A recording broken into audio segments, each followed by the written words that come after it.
Hi guys, happy araw ng Davao. Ako nga pala si Rowan at samahan niyo ako kumain dito sa Magsaysay Park. Ngayon maghahanap pa ako ng mga food stalls na masasarap at sobrang dami dito. Klase-klase ang mga pagkain dito at ang sasarap patingnan. Meron din silang mga handcraft na gamit tulad ng mga bracelet, bag, meron ding mga t-shirt.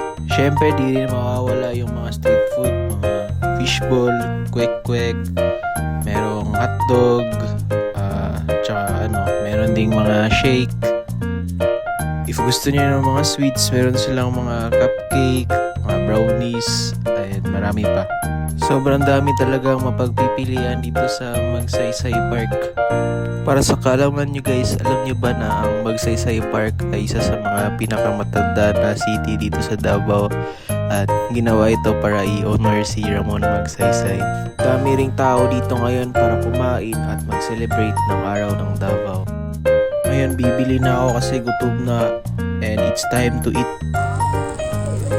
Sobrang nabusog ako at masasabi kong sobrang ganda ng experience ko dito sa Magsaysay Park. Ngayon, it's time to go. Paalam guys. Ako nga pala ulit si Rowan and see you guys next time.